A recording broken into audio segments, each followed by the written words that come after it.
Hey, you've heard of Stonehenge? Of course you have. Big rocks mysteriously mounted in circles on a plain in England by, somebody. But what if England's Stonehenge is only a replica of another monument, and its builders just crossed the Atlantic and copied what someone had already done elsewhere? Well, it turns out researchers found another Stonehenge underneath the waters of Lake Michigan. This lake is a hotspot for woo-woo unexplained things. A bunch of disappearances, plane crashes, and now this, an ancient underwater monument that looks strangely enough like Stonehenge. We couldn't help ourselves and needed to dive deep into this story. A ring of massive stones, arranged in a way that felt all too familiar. They saw two circles, an outer one and an inner one, sitting 40 feet below the surface. But this wasn't just a random pile of rocks. These stones had been placed there, purposefully, by human hands. And by doing some further research, they discovered that they were staring at a structure that's over 9,000 years old. Think about it. This Stonehenge beneath Lake Michigan predates the pyramids. It predates Stonehenge itself by about 4,000 years. All of this information was enough to startle scientists at Northwestern Michigan University. But that was before they found this out. One of the stones had a carving, a faint but clear petroglyph of a mastodon. Mastodons kind of look like the ancestors to our modern-day elephants, but they have been extinct on planet Earth since 10,000 years ago.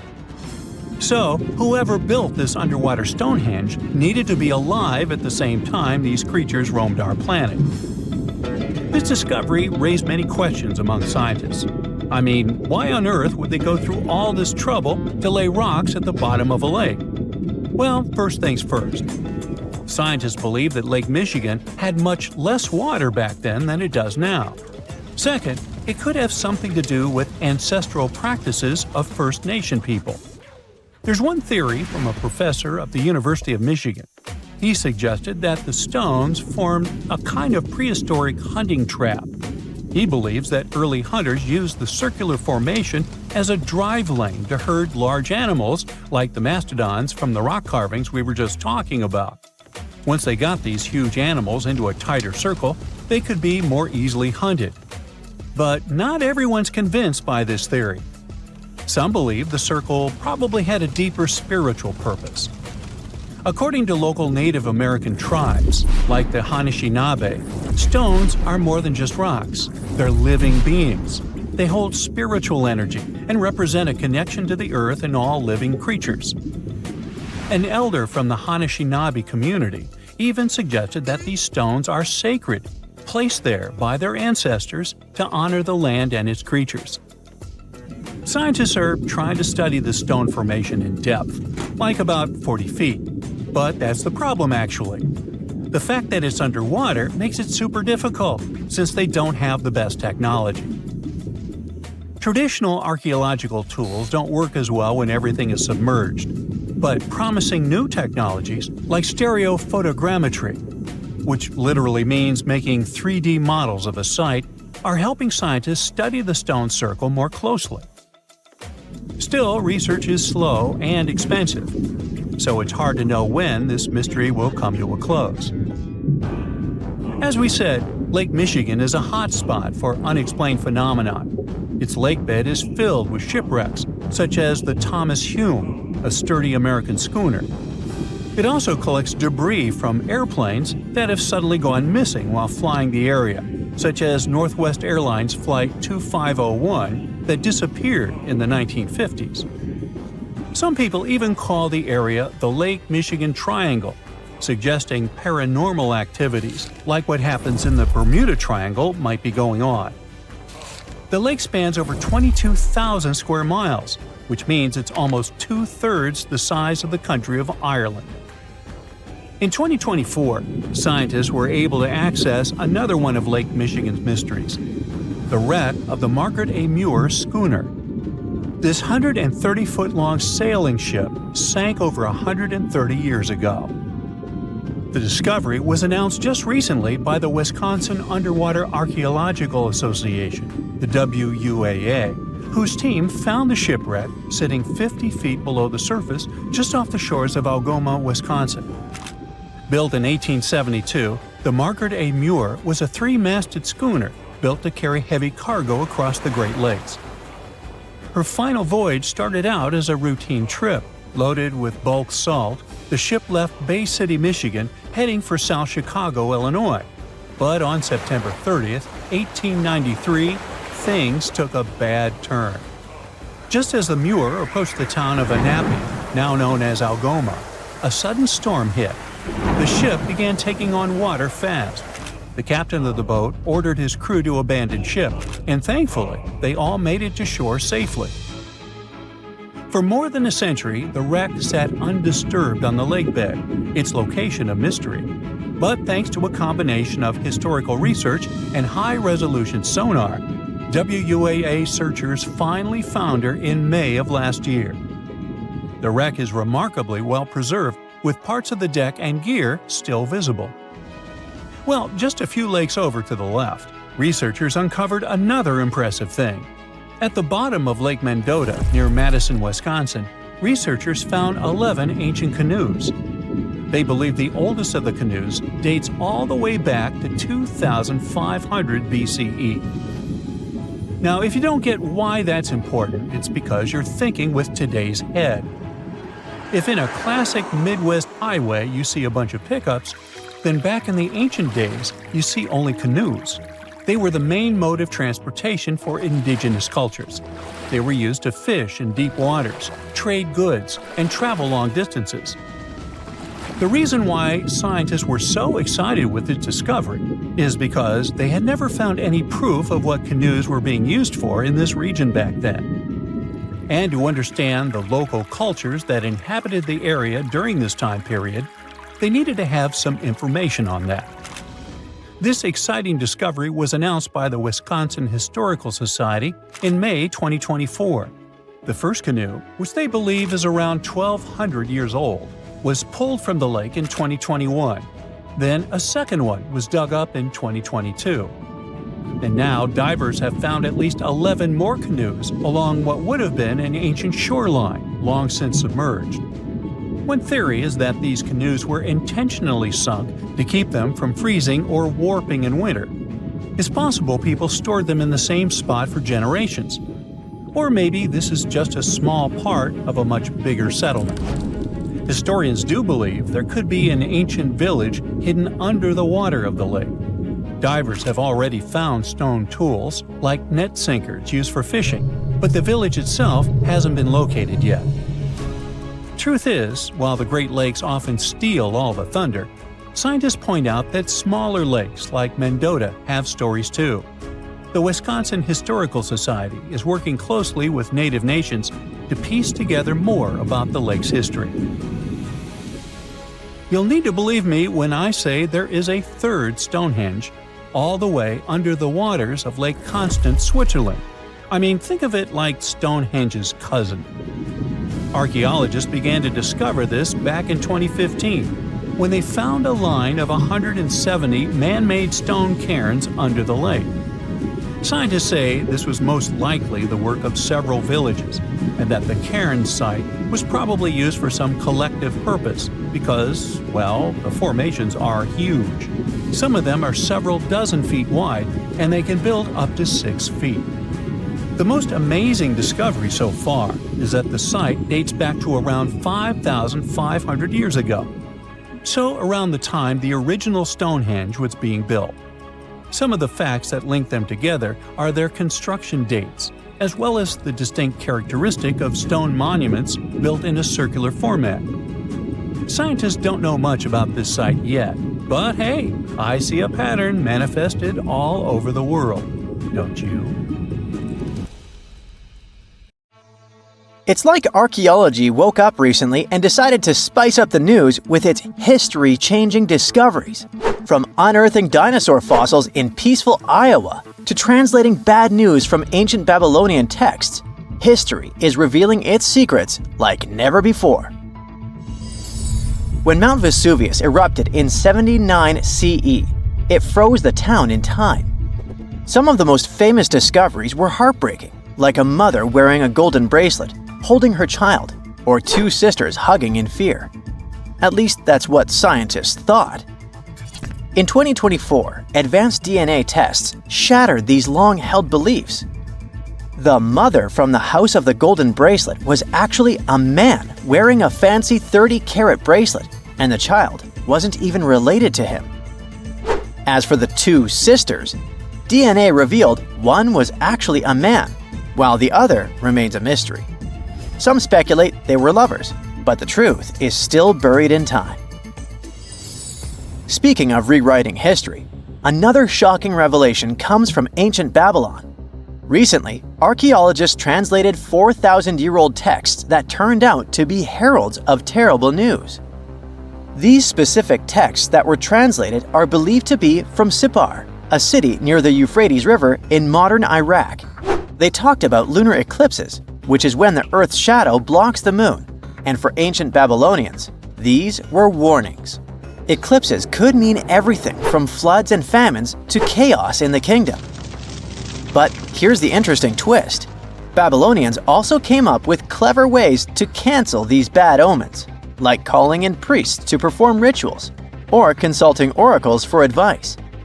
These ancient astrologers took their job seriously, since it wasn't just about stargazing, it was about keeping the kingdom safe. Augustus was the first Roman emperor, so we can say he was a big deal. Archaeologists have already found ruins of the villas where he partied, but now they think they've found his final resting place. In a place near Naples, they've found an old structure buried under a villa. They found the equivalent of a modern heating system, something that was probably used to draw warm baths. They also found shelves filled with ancient jars, suggesting the site later became a temple. They're still not sure this was Augustus's last home, but if confirmed, this would be a big deal for world history. While ancient Rome is surprising us, the famous Nazca lines in Peru are also revealing hidden details.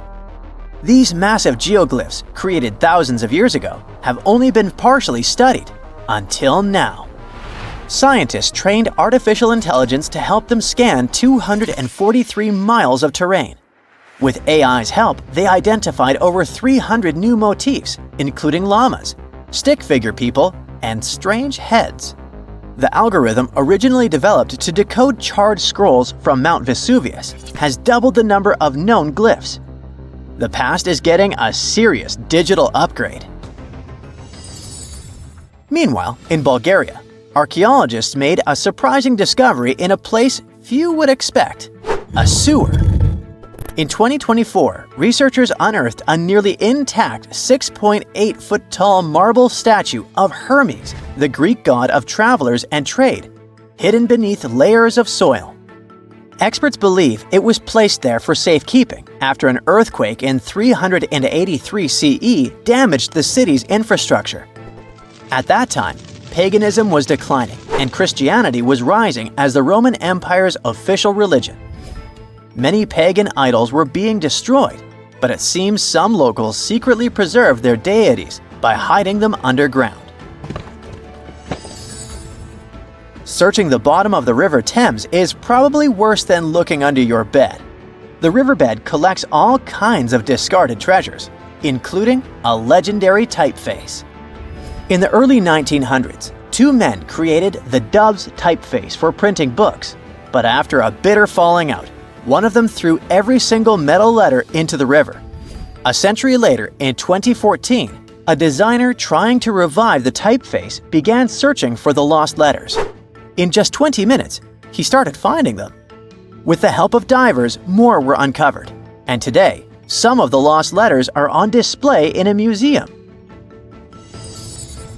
Not much goes on in Iowa, which is why finding a huge 13,000-year-old mastodon skeleton made headlines.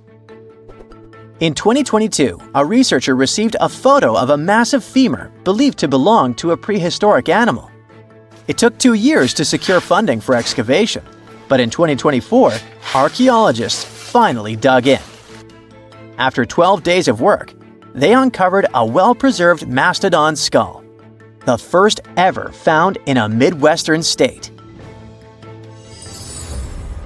This discovery would make Indiana Jones jealous, especially since it happened in Petra, the ancient Jordanian city featured in one of the movies.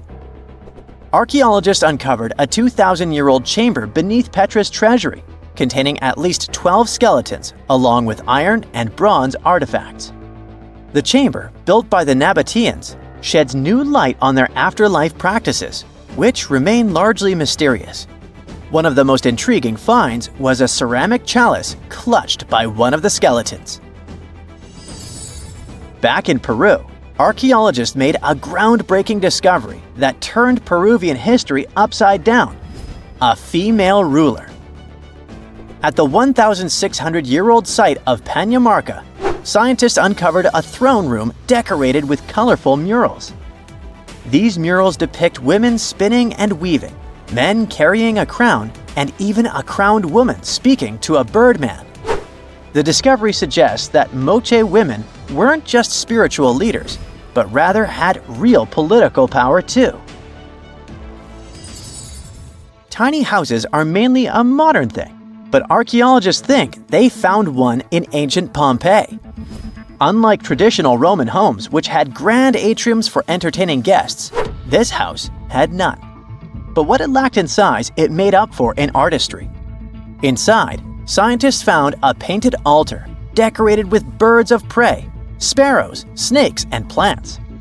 The altar held ceremonial items like a lamp and an incense burner, still holding traces of fragrant herbs.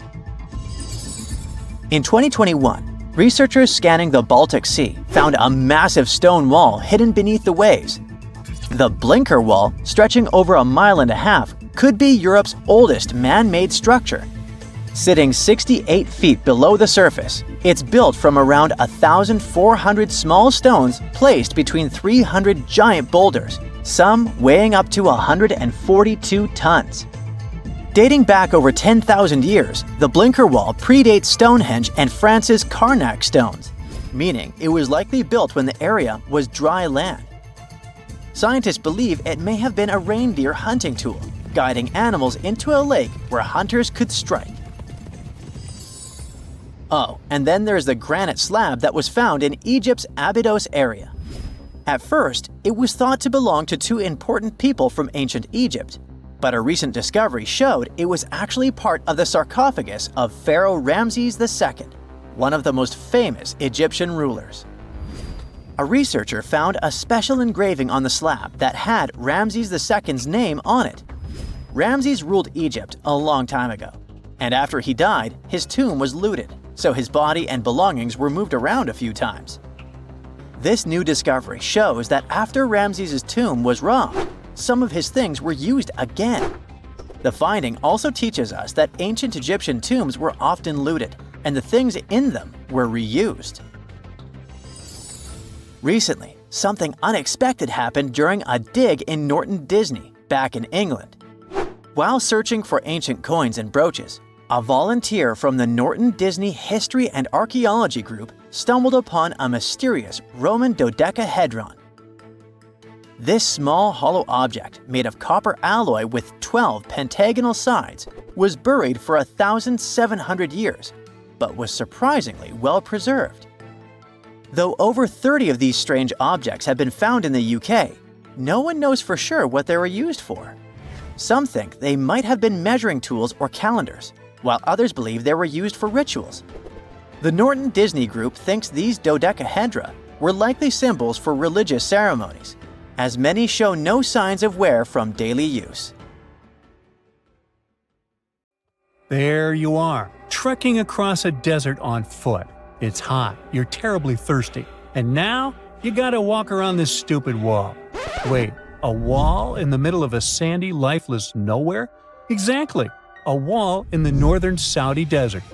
Archaeologists have just made a super exciting discovery, and what they found was not just a single wall. No, it was a whole ancient walled city that might date back to 2400 BCE.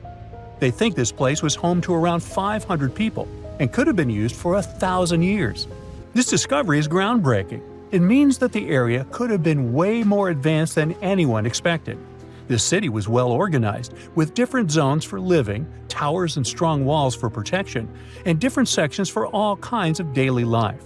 This ancient city, now called Al-Natah, was basically an oasis town, and it's great since it can give us a peek into what life might have been like in this desert thousands of years ago. Apparently, they had clearly separated areas, like residential sections, a cemetery, farmland, and even a town center.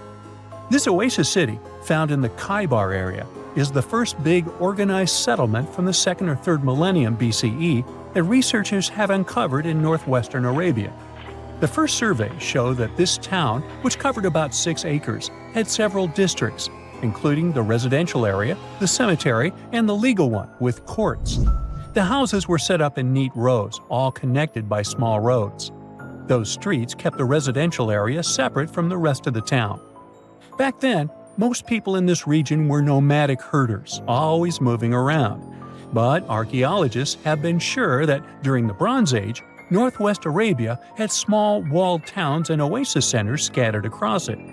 These connected oasis towns were unique, offering secure places for people to live, store goods, and trade. They started showing the beginnings of urban planning, which hints that people of that time were already starting to settle down and organize communities more seriously. The research team estimated that there were about 50 homes in Al-Natah, but that number could go up to 70 as they keep digging. They think that a few hundred people lived there, and probably one of the coolest things is that some houses went up to 3 stories tall. Built on a slope near a couple of major trade routes, this city was set up in a prime spot. Now, one of the most impressive things about this place is its water supply. The oasis had springs and aquifers, which are underground water sources, and such conditions were perfect for farming. Those water sources meant residents could grow their own food, making the town self-sufficient. The outer walls probably helped control who could enter the town and get access to its resources. This settled way of life was an impressive shift from nomadic living to a more agro-pastoral lifestyle, which means a mix of farming and herding animals. Another find that supports this theory is a bunch of tools, like grinding stones, mortars, and pestles, discovered inside the town. People there must have ground grains and prepared food. They had a diet of cereals, meat, and milk from animals they raised themselves. These astonishing findings show that the inhabitants of the town could easily feed themselves and were surprisingly advanced for that time. Thanks to better access to Saudi Arabia in the past couple of decades, archaeologists now have a much clearer picture of what life there was like thousands of years ago. The most exciting thing is that Al-Natah might have been part of a whole network of similar fortified oasis towns spread across the region, and all of these connected sites could show us how trade routes and small settlements worked together at that time in that arid area. Now, at the same time, this recent discovery isn't the only one that has the scientific world buzzing with excitement. How about we visit Egypt and see for ourselves? After all, archaeologists have just found a stash of ancient Egyptian and Greek treasure underwater. They were exploring the lost city of Thonis-Heracleion off the coast of Egypt, which sank more than 1,000 years ago. This city was legendary, and nobody even knew where it was until it was rediscovered in 2000. Now they're uncovering more and more, and on this dive, they found a pile of gold and silver treasures. Those were probably used in rituals to bless Egyptian pharaohs when they took the throne. The researchers even found an ancient Greek temple dedicated to Aphrodite and some super old Greek weapons. Frank Gaudio, the lead archaeologist, said it was astonishing that those delicate objects had survived the disaster that brought the city down. Back in its prime, Thonis-Heracleion was one of the biggest port cities in the Mediterranean. It was a huge center of social life and was the main entry point for ships from Greece coming into Egypt. But tragically, due to rising waters, earthquakes, and a catastrophic tidal wave, the soil underneath the city literally turned into mush, and then the entire city sank into the Mediterranean. It was forgotten until Gaudio's team found it in 2000. Since then, they've been uncovering new parts of the city and piecing together its history little by little. If a lost underwater city doesn't seem impressive enough, we can travel to the Amazon. The discovery made there is truly mind-boggling. For centuries, people have talked about lost cities deep in the Amazon, like El Dorado, that mythical city of gold that lured Spanish explorers into the jungle. A lot of them never came back. Then, in the 1900s, a British explorer named Percy Fawcett went searching for what he called the lost city of Z, and he too disappeared. But now, finally, scientists have actually found proof that those lost cities in the Amazon were real all along. A team of scientists use a tech called LiDAR, which basically allows you to see through thick jungle from above by bouncing light beams off the ground. They flew over the jungle in Bolivia in a helicopter about 650 feet up and mapped out those hidden ancient cities. What they found were ruins of a huge urban settlement built by the Casarabi people who lived there from 500 to 1400 CE. And it wasn't just a couple of buildings here and there. No, the LiDAR maps revealed massive urban centers, pyramids, platforms, roads, canals, and causeways, all carefully laid out. Turns out the Amazon wasn't just an untouched jungle. It was once home to big, complex cities. A scientist from the German Archaeological Institute explained that Europeans had long ignored the possibility of ancient Amazonian cities, but the LiDAR maps showed they were wrong. The new maps have revealed 26 sites, including 11 that no one even knew existed. Researchers have discovered two main city sites, Landivar and Kotoka. They had massive moat causeways stretching out like spokes on a wheel, linking the main cities with smaller surrounding settlements. Some of the canals even connected the cities to rivers and a big lake, which allowed water to flow through the area. Over the years, scientists found scattered ruins all over this region, but the thick jungle made it nearly impossible to connect the dots and see if or how they were related. With LiDAR, the whole layout came to life, showing that those sites were part of a much larger, organized urban system. It's now also clear that the sites had a greater meaning, since everything is lined up in a way that could be symbolic of the spiritual beliefs of the inhabitants.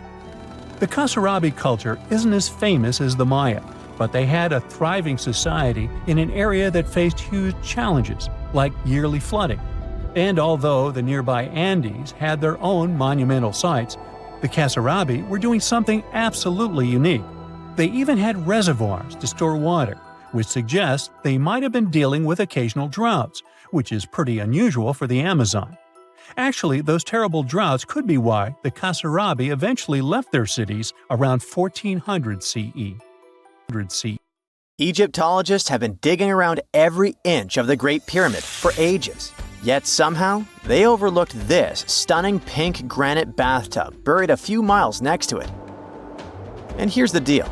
This mysterious oval tube lying next to the Khufu pyramid for years may provide evidence that the Egyptians built the pyramids not only for monumental purposes, but also to generate electricity, experimenting with it long before Alessandro Volta and Thomas Edison. The Giza Plateau is famous for its three pyramids, Khufu, Khafre, and Menkaure. But there are also two smaller foundations next to them, the unfinished North Pyramid of Zayat el-Aryan and the Layer Pyramid. Some researchers say these buildings were never finished, while others think they were destroyed for more mysterious reasons. One of these reasons might have to do with the original usage of the Giza pyramids, the idea that they were used as an electricity generator. To connect these dots, we need to go back to the beginning of the 20th century. That's when an Italian architect and Egyptologist named Alessandro Barsanti decided to examine the Zayat el-Aryan pyramid. Near the site, he noticed something unusual: scattered granite fragments. To a casual passerby, these might have seemed insignificant, but Barsanti recognized the signs. You see, ancient Egyptians often used sites to prepare stones before transporting them to their final destinations. The fact that there was granite on the ground intrigued him. Granite was a more expensive material than the limestone typically used for pyramids, which suggested that it might have been intended for an important and possibly hidden structure. At a depth of 68 feet, they encountered a huge pink granite block. He kept going with the excavations, and they revealed ancient inscriptions carved into the stones. They sent the drawing to experts, but no one could decipher what they meant. Were they instruction sets to something? That's when Barsanti made his biggest discovery.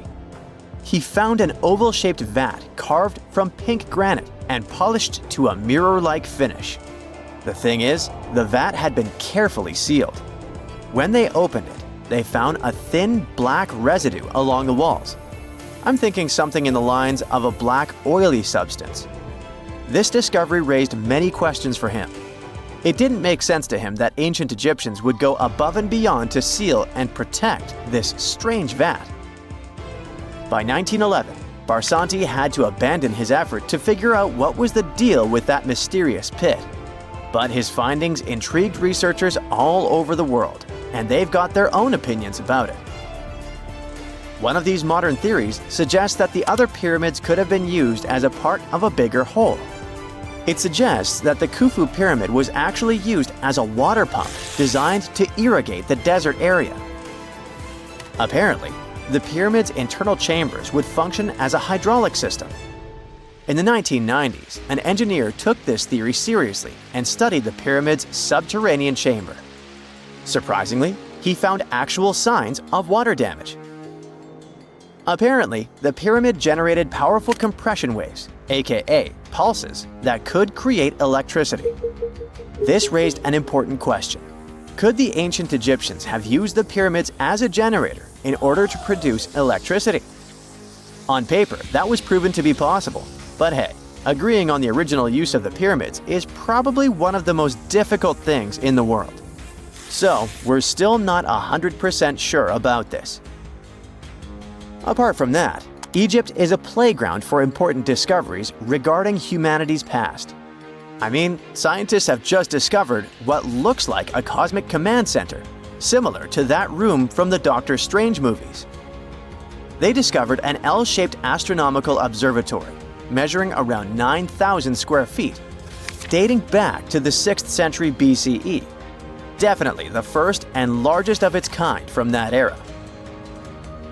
The mud brick structure housed tools used for calculating dates related to ancient Egyptian rites, royal coronations, and agricultural plans.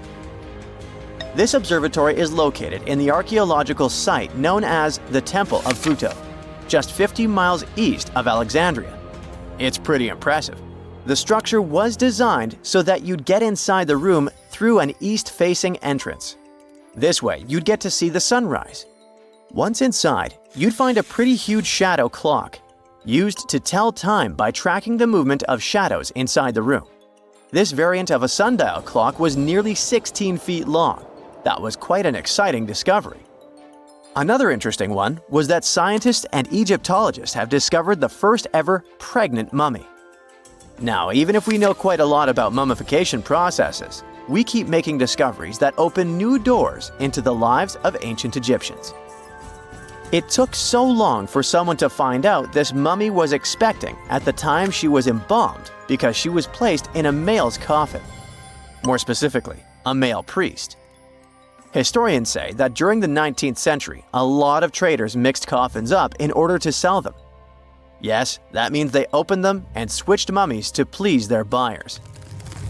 It was a complete surprise because they were hoping to study more about ancient health issues when they opened this coffin up. But they had another special research on their hands: prenatal practices in ancient Egypt. This mummified woman who lived about 2,000 years ago was from 20 to 30 years old when she passed away. She was found in Thebes, and her remains were incredibly well preserved. You see, mummification recipes varied across Egypt. In this woman's case, researchers could tell she was a member of the high society since she was buried with special amulets. But since mummification methodologies differed so much between cities and time periods, they still have to dig further to understand why she was embalmed along with her baby. Speaking of mummies, scientists were digging up a final resting place in Saqqara, also in Egypt, and they unearthed 2 embalming workshops. One was for humans and the other for sacred animals. Apparently, the workshops date back to about 2,400 years ago. They were equipped with stone beds, clay pots, and ritual vessels. Everything you needed to mummify. But that's not all. Archaeologists also stumbled upon cheese stored in jars behind tombs that were over 3,000 years old. Yep, cheese. This shows that the ancient Egyptians were pretty savvy when it came to preserving food, too. They knew how to store stuff for the long haul, not just the mummies.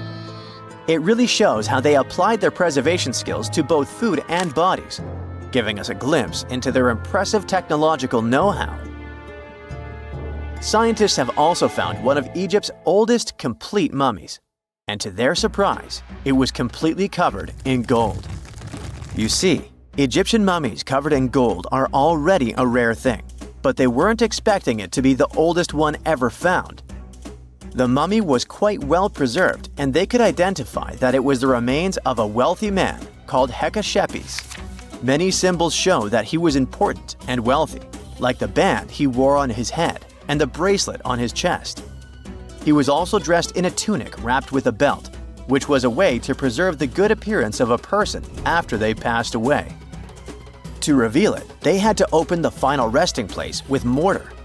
Basically, it was like they were opening a time machine, just as the ancient Egyptians did 4,300 years ago. If you think about it, it's almost like entering a time capsule. Enough about mummies. Scientists also found something very exciting hovering above the pyramids. They had to use a fancy top-notch radar known as LARIT, aka Low Altitude Long Range Ionospheric Radar, which can see these invisible waves far away into the sky. LARID helped them discover giant plasma bubbles floating in the air above the pyramids. These bubbles are called plasma bubbles, and they wreak havoc on modern technologies. I mean, they can disrupt GPS and phone signals for hundreds of kilometers in diameter from where they're located. These bubbles are massive, sometimes as big as cities, and they're caused by the sudden depletion of charged particles in the ionosphere. So, instead of spreading out evenly throughout the ionosphere, they stick together in this wave-like form. This was a pretty important discovery because it can help scientists understand how to prevent these waves from messing with our technology. Okay, what if I tell you that the extraterrestrials we all imagine as little green men may actually look like very normal Earthlings and chill in Europe? This is the Iberian Peninsula, and people living there are under suspicion. Ooh. Here's the reason. Somehow, parts of the most important artifacts that the Iberian civilization called Treasure of Valena are made of metal that simply can't be found on Earth, because it's metal from a meteorite. Now let's tackle this step by step. This is the artifact itself, and it's composed of 59 different objects. Bowls, bottles, and bracelets. Is there a pattern there with all those bees? In total, the find weighs around 20 pounds, of which 18 pounds are 23.5 karat gold. Now, if you're not a metal specialist, I'll clarify it for you right away. For comparison, 23 karat gold is 95.8% pure gold, so 23.5 karat is even purer. The remaining percentage goes to other metals to help add strength and durability to the precious alloy. There was also silver, iron, and amber in that set. The artifact could have been pretty straightforward, but for these two, let's call them imposters. Look at this wrought iron bracelet and this hollow hemisphere. Can you see that? Those rusty lines on the hemisphere and the overall weird color of the bracelet do stand out, since everything else is made of purest gold. This all started back in 1963, when a researcher noticed a dark leaden metal among the shiny bowls and bottles. The metal was shiny in some areas and covered with a ferrous-looking oxide that was mostly cracked. Now, just so you understand, gold does not usually act this way. Gold is one of the least reactive of all metals, so it won't even tarnish, let alone rust. To figure out where this suspicious iron came from, researchers turned to mass spectrometry. which checks out the mass-to-charge ratio of molecules. Their findings showed that the nickel in the iron is similar to that found in meteoritic iron. Simply put, the bracelet and the hemisphere are of extraterrestrial origin. Ooh. Now, the exact age of the trove is hard to determine, yet it's crucial. We need to know the exact age to see if it coincides with the start of the Iron Age in the Iberian Peninsula. If it does, then no further questions here. But if it doesn't, well, it's, at the very least, weird, if not suspicious. So there's this three-age system. It comprises the Stone Age, then the Bronze Age, and then the Iron Age. The Stone Age is of no importance here, so let's compare the Bronze and the Iron Ages. The Bronze Age began when it was realized that combining copper and tin produced a material that was more durable than either metal alone. This era was all about major upgrades in tools and weapons, but two standout inventions were writing systems and the wheel. Then came the Iron Age. This time was all about slowly bringing iron into everyday life. Iron was way easier to shape into cool designs than bronze. Now, this was a big deal because iron, especially transformed into steel, provided significant improvements in all aspects of life. Tools became lighter, cheaper, and stronger compared to their bronze equivalents. You get it? Good. So, researchers have long debated whether the treasure dates back to the post-Argaric era or the latter part of the Bronze Age.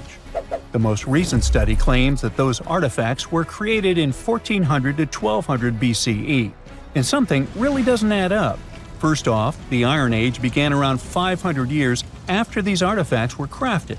Plus, ancient craftsmen couldn't know back then how to work with metals that landed on Earth approximately 1 million years ago. And while the dates are really hard to explain, there is a logical explanation for the craftsmanship. The theory here is that those metal workers simply had access to the fallen meteorite, and thus, they could study it well and discover its properties before using it for decorative purposes. They could have figured it out through trial and error, and once they knew exactly how to work with this extraterrestrial metal, they proceeded to adorn the artifacts with it. Plus, there were the Phoenicians, who contributed to their craftsmanship.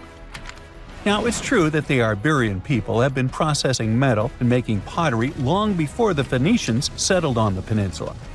But the arrival of new metalworking techniques and the introduction of the potter's wheel enabled them to produce better quality goods much faster than before. So, we figured out the extraterrestrial origins of the Iberian artifacts. But guess what? This area is still under suspicion. The reason for that is the language they spoke. You see, for most modern languages people use today, there will always be some proto-language. Say for Italian, Spanish, and French, it's Latin, hence their similarities. But wait, Iberian was largely spoken where modern Spain is, so why isn't Spanish similar to it? Well, the truth is, no language today is similar to the Iberian. Maybe only the Basque language, but it's because of some similarities found in their numerical systems. Basque is classified as a language isolate, or simply unrelated to any other known languages, and the only language isolate in Europe. The Iberian language is unclassified. While the scripts written in it have been deciphered to various extents, the language itself remains largely unknown. And look at the alphabet the Iberians had. Looks like it doesn't really belong to our planet. But hold up, this one might be a bit of a stretch. When the Phoenicians came to the peninsula, they brought along their alphabet to the Iberians. But honestly, the Iberians probably weren't keen on just copying someone else's writing system, so they tweaked it until it looked completely different. Let's just say they took some inspiration and ran with it. While linguists can guess to some extent how most characters sounded, actually translating the language is still completely impossible. The Iberian language was non-Indo-European and faded away over 2,000 years ago. And there aren't any similar languages left to help us out. Super frustrating, right? Yeah. We got over 2,000 Iberian inscriptions from tombs, coins, potteries, lead plates, and even cave wall carvings. But aside from a handful of words, we're totally in the dark about what they mean. Now, if we could understand their language, we might have learned that they were great thinkers and all, but we can only contemplate the works of art they left. Iberian culture has a lot of amazing stuff made by talented artisans. We're talking about not just metalwork and ceramics, but also detailed sculptures, textiles, jewelry, and other personal bling. But here's the catch. Making all those luxury items depended a lot on a big farming class. At the heart of Iberian society, most folks were involved in farming and taking care of livestock. Depending on where you were, the types of farming varied. For example, up in the north, they were all about growing grains, while down in Valencia, they focused on producing olive oil and other agricultural aspects. In the west, raising animals was the name of the game. Still, we don't have much information about the day-to-day lives of the many people doing this essential work. Yet, on the flip side, we know a lot about the upper class of Iberian society, who control these agricultural resources and hire the artisans. By the 7th century BCE, we start to see a group of Iberian princes who were living the good life, trading with the Phoenicians, and enjoying fancy luxury items. You can spot this elite class in their burial practices.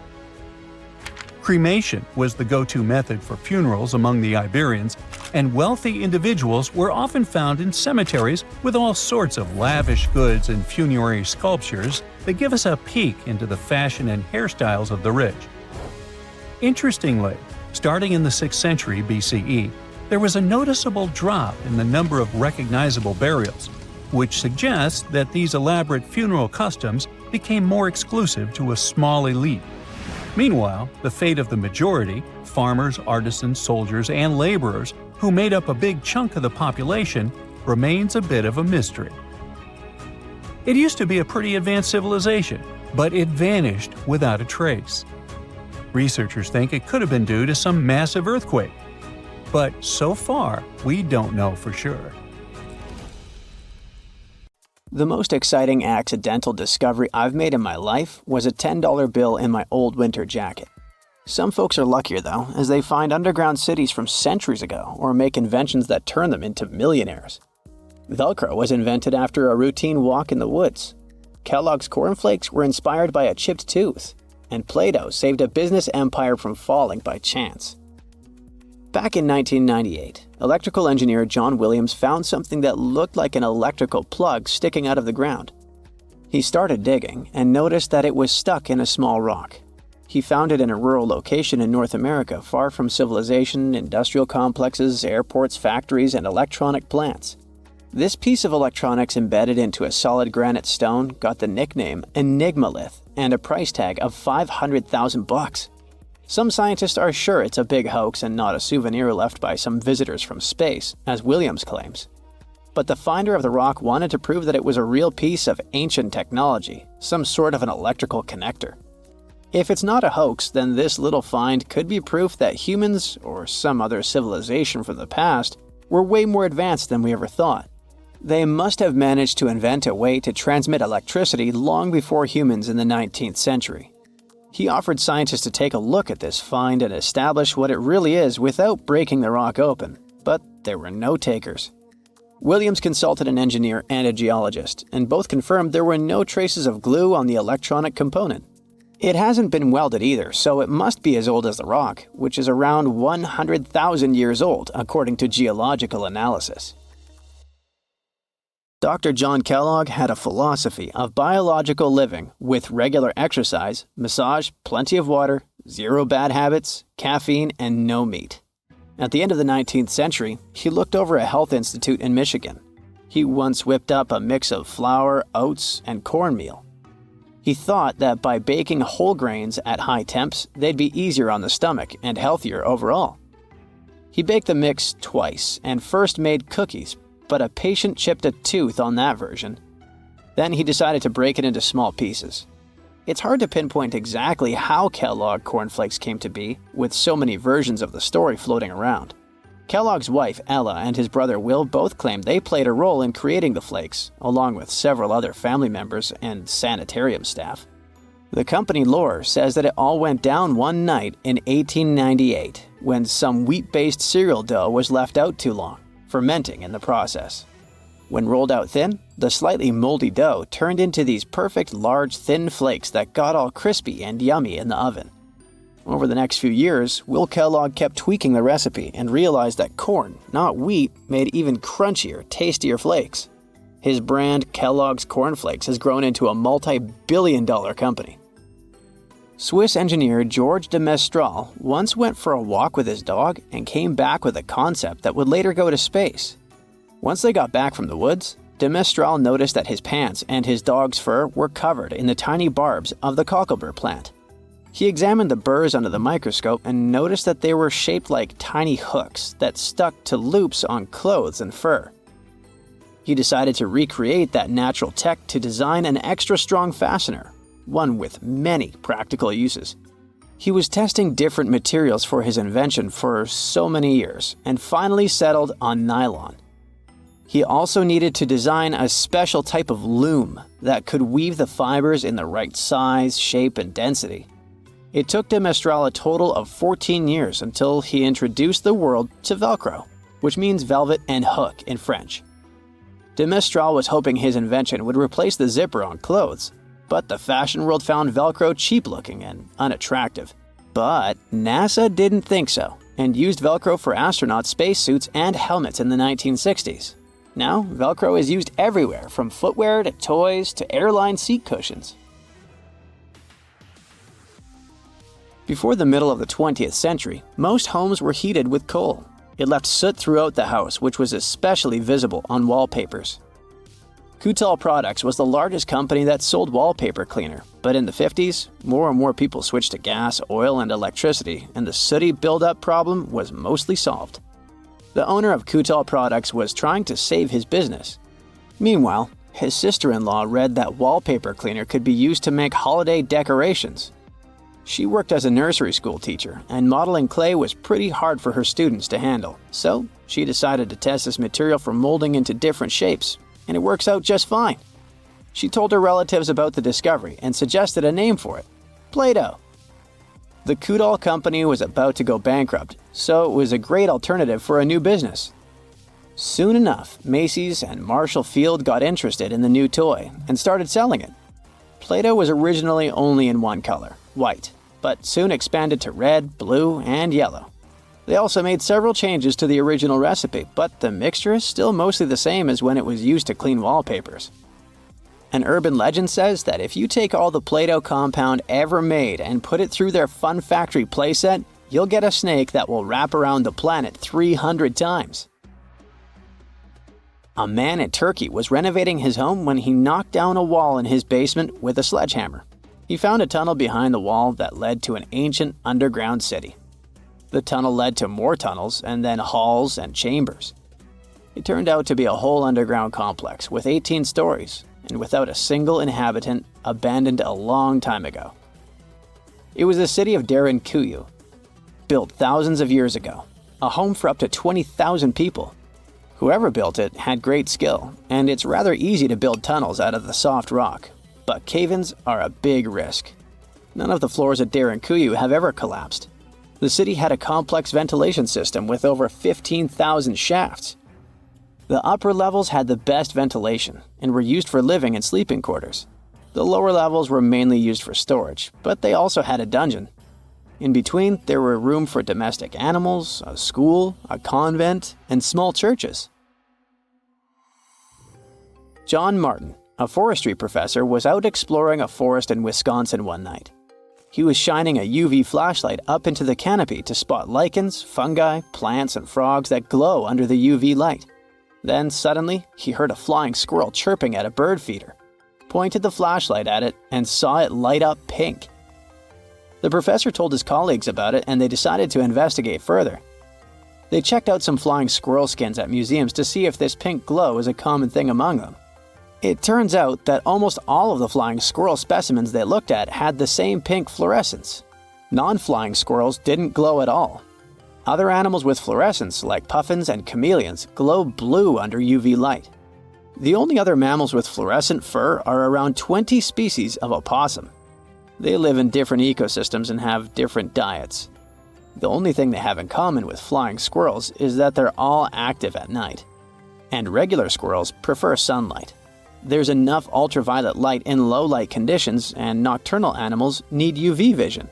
So the pink glow might have to do with nighttime perception and navigation, especially in cold and snowy conditions. Or it could be a way for male flying squirrels to attract prospective mates. It could be a sort of mimicry.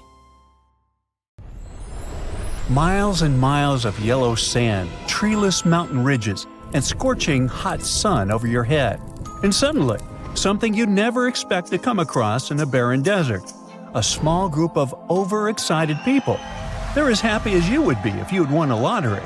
They've just found an ancient tomb, once flooded with its walls in bad shape.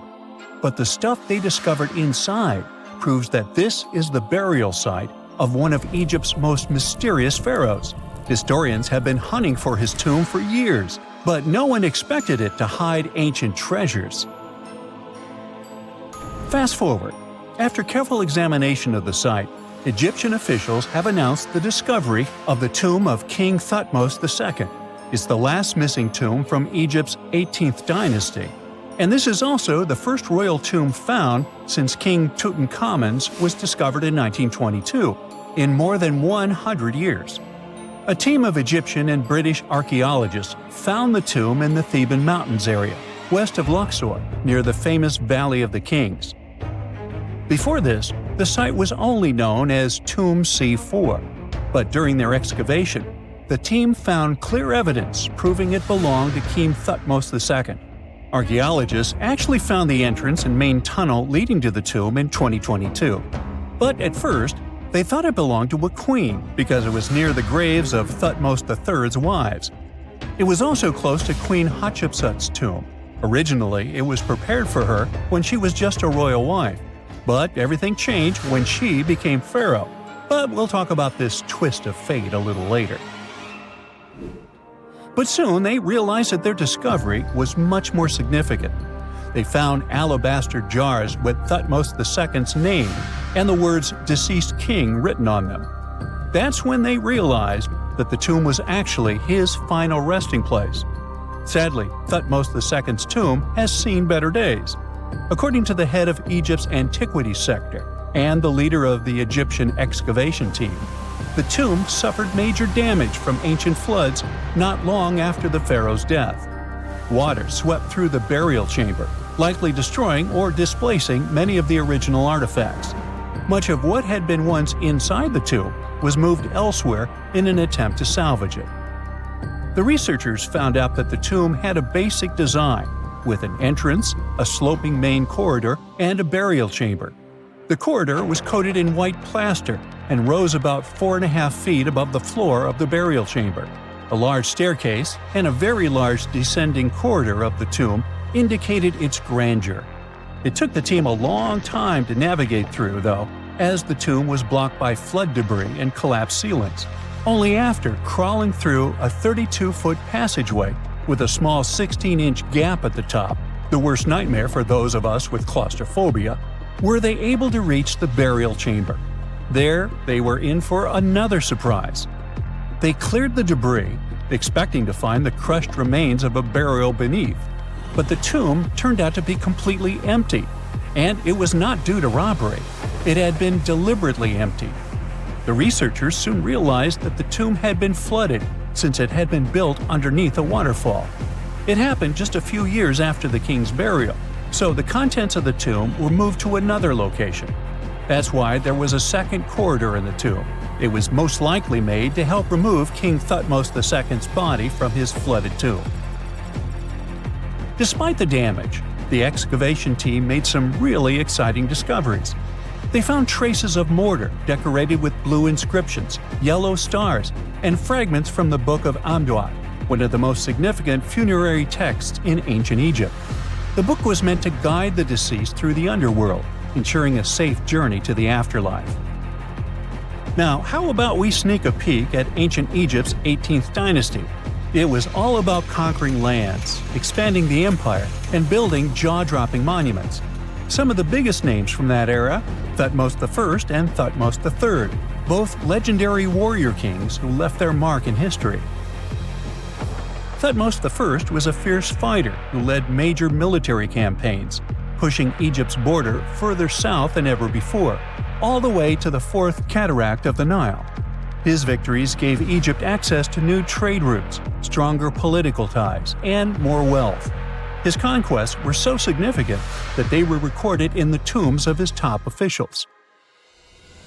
Thutmose III, sometimes called Thutmose the Great, took things even further. He was not only an incredible military strategist, but also the commander of Pharaoh Hatshepsut's armies before becoming king himself. He led between 17 and 20 military campaigns, winning every single one and expanding Egypt's empire to its peak. He even created the world's first navy. Thutmose III is often remembered as Egypt's greatest warrior pharaoh. And sandwiched between these two powerhouses was Thutmose II, a pharaoh who doesn't get nearly as much attention. Hey, the middle child, right? His reign lasted only about 5 years before he passed away at around age 30 in 1479 BCE. He is kind of a mystery. No one really knows what he accomplished. For the longest time, even the location of his burial site was totally unknown. His body was actually found in the 19th century. It was just lying around in the mortuary temple of Deir el-Bahari, in a secret chamber where priests used to hide royal mummies centuries after their original tombs were looted by grave robbers. In other words, Thutmose II's body must have been moved from his original resting place at some point in history to protect it. During his lifetime, Thutmose II made at least one major impact on Egyptian history. He married his half-sister Hatshepsut. That might not sound like a big deal, but it helped her become Egypt's greatest female pharaoh after he passed. The catch? She kept her stepson, Thutmose III, off the throne for decades. When he finally took power, he erased her name from history out of spite. And still, Hatshepsut is one of Egypt's greatest pharaohs, no matter if you're talking about a man or a woman. She brought a lot of wealth and art to Egypt. She led a big trading trip to a place called Punt, where she brought back things like gold, ebony, and incense. She also made sure her name lasted by building amazing structures that we can still see today. At Karnak, she added huge obelisks. One of them is still standing tall. She also was the one to build the Temple of Deir el-Bahari with its countless columns. She was buried there. Interestingly, Hatshepsut was often shown in art as a man with muscles and a beard, like how pharaohs were usually depicted. But she made sure there was always something in the artwork that reminded people she was a woman, like calling herself Daughter of Re or His Majesty herself.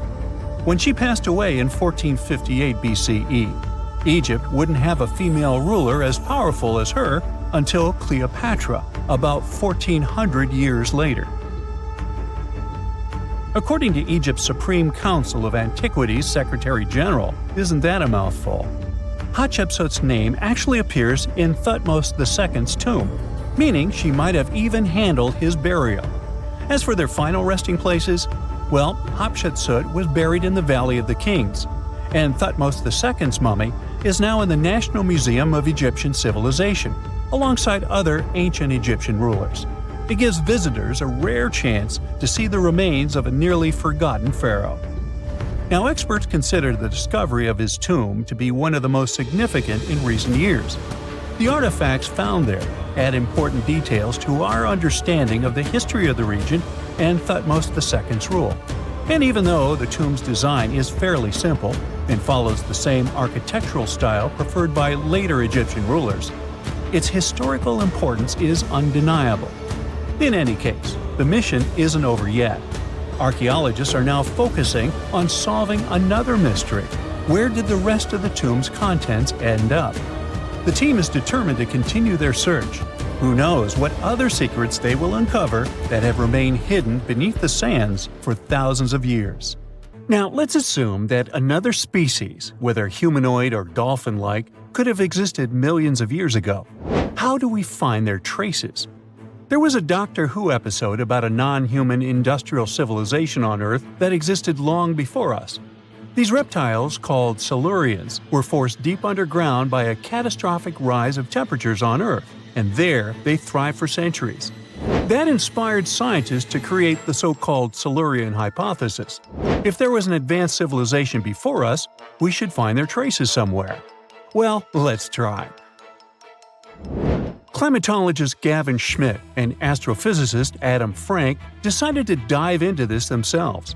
Like us, any technologically advanced civilization would be hungry for energy. So they looked for global effects that would leave a widespread mark. For example, hints of large-scale industrial processes, like plants and factories, and their leftovers. Then comes the question of how long these civilizations would last. If they existed for a long time, we should look for long-lasting signs, like residues from burning fossil fuels, mass extinctions, synthetic chemicals not found in nature, and even traces of nuclear fission. Basically, we should search for the same kinds of things that humans are currently leaving behind as evidence of our activities. Unfortunately, this evidence isn't that easy to find. Let's imagine an unsettling scenario if humanity suddenly disappeared. Even though it seems like we've left a lot of changes on our planet, the future civilization millions of years from now would struggle to find any remnants of our existence. Why? Well, our planet has existed for 4.5 billion years. Complex life on Earth has existed for more than 400 million years. Compared to that, our industrial period only lasted around 300 years, and we haven't left any significant traces. Our record of Earth's history is full of gaps, especially the further back you look. The fossil record captures only some things, being very selective and incomplete. On average, one fossil emerges every 10,000 years, and dinosaur footprints are even rarer. Mountains rise, oceans change, and plate tectonics can easily wipe out evidence of entire civilizations. After a couple of million years, chances are any physical signs of a civilization would disappear. In order to find at least something, we have to look for things like odd sediment patterns or unusual isotopic ratios. Also, fossils mostly form in water, leaving us in the dark about creatures on land or in the jungles. So even if there was a technologically advanced society millions of years in the past, and even if they were far more advanced than us, we might struggle to find any clues of its existence. Frank and Schmidt try to understand how we could ever hope to spot signs of them. Discovering actual cities would be the ultimate proof of a Silurian-style civilization on Earth. But Adam Frank isn't too optimistic. Even now, our cities cover less than 3% at the surface, making it easy to miss ancient city ruins. Whether a city survives over tens of millions of years depends on whether the land around it is sinking, getting locked into a rock, or rising, getting worn away by rain and wind. So places like the French Quarter in New Orleans might have a better shot of making it into the geologic record than, say, Haight-Ashbury in San Francisco. When it comes to finding artifacts, the odds are pretty slim as well. No prehistoric iPhone would survive millions of years, fancy glass or not. Finding their fossilized remnants might be a bit more promising, but it's still tricky. Considering modern humans have only been around for about 100,000 years, it's quite possible that we might overlook any traces of an earlier advanced species. There is one thing, though. We could stumble upon their traces in rocks. Our current chaotic era might leave a distinct mark on the Earth's geological history, especially since we're basically experiencing PTM 2.0. I'll get to that in a moment. So they try to look at the changes in the carbon cycle. Humans have been releasing a lot of fossil carbon since the 18th century. This leaves a special mark in the carbon isotope ratio, like a signature that shows the difference between carbon in living things, such as seashells, and carbon in lifeless volcanic rock. Scientists also look for signs in the way sediments are arranged. Large coastal deltas might mean that there were bigger rivers made by folks in this hypothetical civilization. Traces of nitrogen could suggest big-scale farming, where they used a lot of fertilizer. Spikes in metal levels in the sediment could mean runoff from heavy industries. Of course, a single find like that wouldn't tell us anything. Schmidt says the key is to look for multiple signs together. Without clear artifacts, the uniqueness of an event might show in various clues rather than a set of changes linked to a single cause. On a quest for Silurian-style clues, scientists even decided to check the moon. Some astronomers find it surprising that no one has looked into this before. They even joked about the possibility of dinosaurs building rockets and leaving traces on the moon or other celestial bodies. These astronomers think that Earth-like planets tend to erase signs of civilizations on their surfaces. So they're exploring the wild notion that these beings might have been space travelers. In that case, remnants of their technology, known as techno-signatures, could be lurking not only on our moon but also on asteroids, or even buried on Mars. There they might endure for millions or even billions of years. Unfortunately, so far, despite digging into the past 380 million years and examining all suspicious events, the researchers haven't found a clear match for a technological civilization. They don't give up, though. Frank calls for more investigation. For example, we could study how modern industrial chemicals stick around in ocean sediments. This, he believes, could help us identify similar chemical traces in the Earth's history. If there are no traces, why do we even bother to find something like that? This research is based on Schmidt and Frank's recent papers. They were delving into the Anthropocene. It's the proposed epoch, dominated by human activities on Earth. It's full of these things called hyperthermals. They're prehistoric events when temperatures on Earth sharply increased over a relatively short time. They're like extreme heat waves from the past. A great example of this is the Paleocene-Eocene thermal maximum, or PETM for short. It happened around 55.5 million years ago and saw a rapid rise in global temperatures. Over 200,000 years, the average temperature on Earth jumped from about 9 to 14 degrees Fahrenheit. We study these hyperthermals to understand how they occurred, from natural causes or human activities. So, these hyperthermals sparked the genesis of Frank and Schmidt's research. To study them, scientists started examining chemical signals and tracers left in rocks. When doing that, Schmidt and Frank uncovered some eerie parallels between all the climate issues we have today and past periods of rapid temperature shifts. There's a close similarity between the PETM and other hyperthermal events. So all this work isn't just about solving a historical mystery. Understanding our impact on the environment can guide us to finding better ways to live in harmony with the planet and avoid becoming a forgotten species in the future. Our Milky Way is filled with lots of planets that could be just right for life, but we don't know if there are other civilizations out there. Earth is the only place we know of with living beings. About 200 years ago, people wondered if there might be civilizations on Mars. Back then, it was a real question, but once we got pictures from space probes, we decided there wasn't any evidence for it, and that idea got stuck in our minds. Now, it's not even considered a valid topic for serious science. It's seen as kind of silly. But no one has set clear limits on what could have happened on our own planet a really long time ago. So, even if there is no proof, we shouldn't throw away the possibility. Don't forget, it took humanity a while to recognize dinosaurs. Maybe Silurians are just patiently waiting for their time. There's this interesting ancient site near St. Louis, Missouri, that a lot of people don't know about. It's called Cahokia, and it used to be a huge city with up to 20,000 people living there back in the 11th century. It's full of these massive earthen mounds that were built by hand, and the biggest one is still there today, at the Cahokia Mound State Historic Site. Even though we don't know everything about this civilization, researchers have been able to piece together some information from the remains they've found. For starters, they found some pretty old teeth at this site. After studying their appearance and structure, scientists suggest that a lot of different indigenous groups lived there. About a third of them came from other areas in the middle of the continent, which they figured out by studying the different levels of various substances in the teeth. And get this, The way the mounds are arranged shows that this was actually a planned-out city, not just a bunch of villages grouped together. The rulers lived on top of the mounds, while everyone else lived in other structures. It's amazing to think that they were doing things like farming, hunting, logging, pottery, and weaving, all within this one giant city. Right in the middle of Cahokia, there was this giant mound that was about 100 feet tall, and around it, there was this huge wooden fence.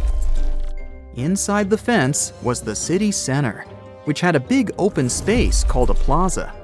Archaeologists think that the plaza was designed to represent the 4 cardinal directions of the world. It was like the people who built it wanted to create a place that was in harmony with the universe. The center of the city was where they held ceremonies and events, and it was such a big deal that people from outside Cahokia would come to be a part of them too. What became of this city? Hard to tell. Some people think that the reason it fell apart is that they cut down too many trees and the land got all messed up. Other scientists believe that's not true because the soil was still in pretty good shape after the city was gone. The Europeans were not even around at that time, so they couldn't have influenced the downfall of Cahokia either. There's also one theory that suggests there were fights with other communities that caused the city to collapse. These days, there are over 65 preserved mounds, and you can even climb the steps of the tallest one. The best part is that local authorities are thinking of making it a national park, so you should totally plan to visit before it gets too crowded. Mohenjo-Daro is another lost ancient city that's still surrounded by mystery. Located in modern-day Pakistan, it was a city that flourished during the Bronze Age, and it was extremely advanced for its time. It had things like water systems and fancy architecture that other cities didn't have back then. Despite these features, it's not as well known as other ancient cities, like those in Egypt or Mesopotamia. What's even weirder is that at some point, the city was abandoned, and no one knows why. Archaeologists found the city in 1911, but it took a while for them to realize how important it was. Eventually, they uncovered a lot of really interesting things about the city, like its advanced sanitation system. Excavations uncovered over 700 wells, as well as private baths and a large communal bath. Remarkably, even private homes had toilets, and waste was efficiently disposed of through a city-wide sewage system. They also had a lot of trade connections and made some really beautiful objects, like pottery, jewelry, and figurines that were sold all over the region. Despite its amazing culture and knowledge, scientists have yet to figure out why the city was abandoned. Some people think changes in the nearby river might have had something to do with it.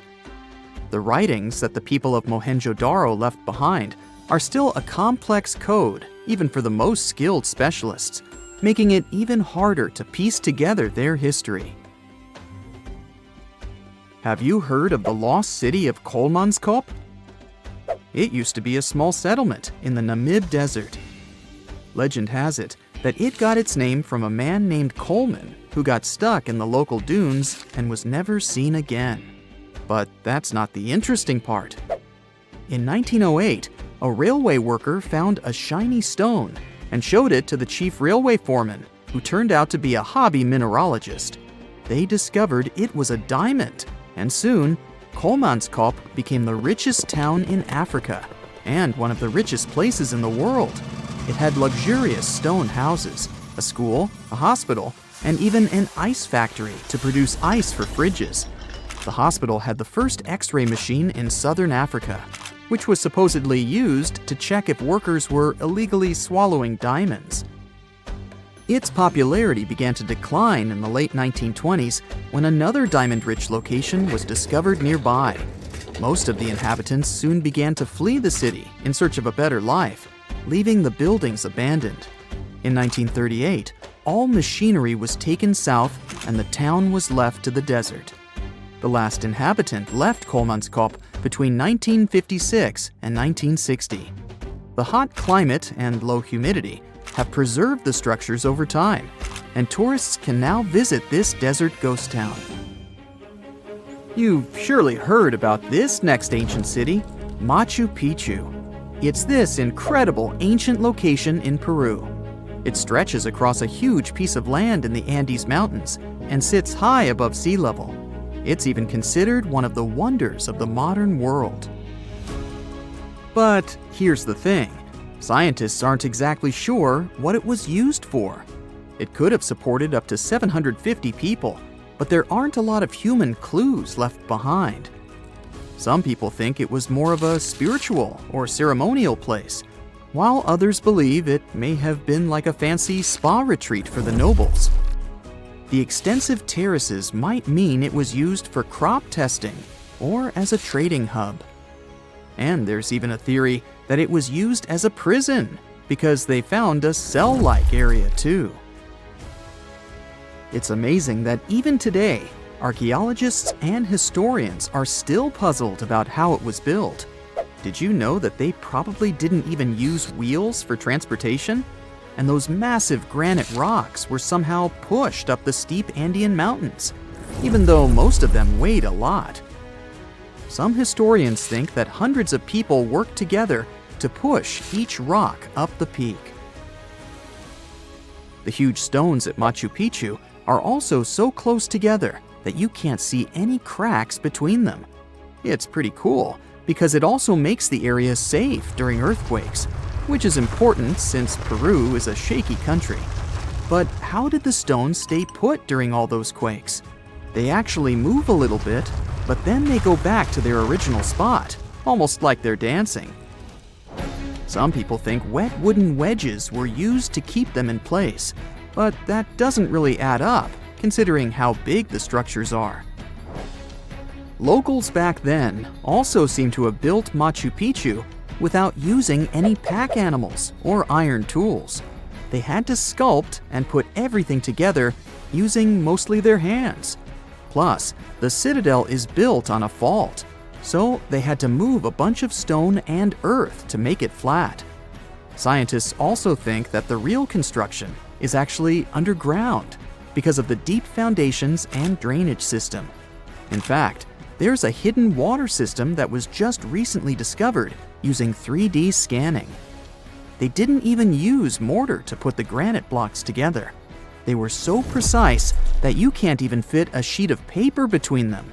One theory suggests that people that lived there used stone tools made of a harder material than the stone they were cutting.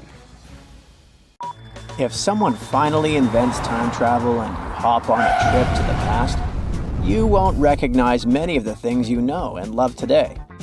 The Statue of Liberty and the Egyptian pyramids, some basic gadgets like the remote control and your laptop, and even the corn you have for lunch have all changed beyond recognition.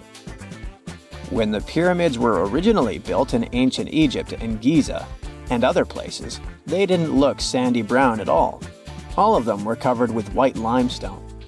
If you had seen them under the hot African sun, you'd have to look away. That's how smooth and shiny they were. Builders used around 6 million tons of this material for the Great Pyramid of Giza alone. It's the largest one you can still see on your trip to Egypt. The local rules were quite a thrifty crowd, and they reused some of the casing stones for other construction projects. A massive earthquake in the 14th century has also loosened some of the stones, so you won't see a lot of limestone, but some of it is still there, on top of the Pyramid of Khafre in Giza. It looks like it has a second peak on top of the first.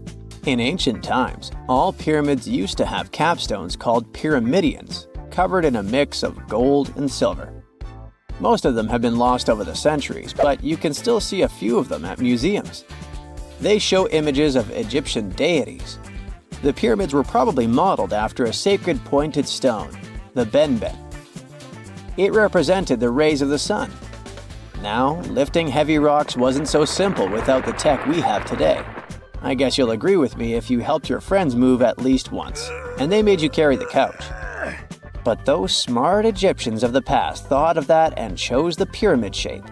It lets the weight distribute evenly throughout the whole thing. The Statue of Liberty has also had a major makeover since it was first unveiled in 1886. Believe it or not, it used to be a shiny brown color, just like a penny. 20 years later, it changed its color to green. It wasn't a fashion statement, but a chemical reaction. The statue is covered with hundreds of thin copper sheets. When copper reacts with air, it naturally forms a protective layer called verdigris. This layer protects what's under it from corrosion, and that's why statues and other things made of copper, brass, and bronze can last so long. When Lady Liberty first turned green, people in authority decided it would be a good idea to paint it all over. It was way before social media, so you couldn't just drop an angry comment under the post describing the idea. But they wrote about it in the local newspapers, and the public didn't love the idea. Then the Times interviewed a copper and bronze manufacturer, and he confirmed they shouldn't repaint it, because removing the protective layer would mean destroying the statue. Over the years, people have suggested painting Lady Liberty several times, but no one has ever done it. I don't know about you, but I can't imagine that lady in any other color, so I guess it's for the better. You love bananas as much as I do? Next time you enjoy a juicy soft one, remember you gotta thank Selective Breeding for that texture. The original wild bananas had many large, hard seeds and not so much delicious pulp. And hey, who doesn't like a sugary watermelon? It has a history of over 5,000 years, and it used to have bitter, yellowish white flesh and was really tricky to open. Selective breeding saved the day again, and watermelons got way sweeter. Japanese scientists went further and invented the seedless version. Corn's grandmother is a Mexican grass called teosinte. The kernels in this grass were small and hard to get. Farmers from many thousands of years ago saved the seeds only of those plants that were larger or tastier, or with kernels that were easier to grind. Thanks, my friends, for giving us the corn that's edible and even delicious. And just imagine, wild avocados were so small that they could easily fit in the palm of your hand. The pit in them was so large you wouldn't find much edible material inside. They also had a much harder shell than the ones we're used to. You probably wouldn't get a lot of work done without your beloved computer today, but I can't tell you exactly whom to thank for this invention. The ABC from 1942 is one of the contendants for the title of the first computer.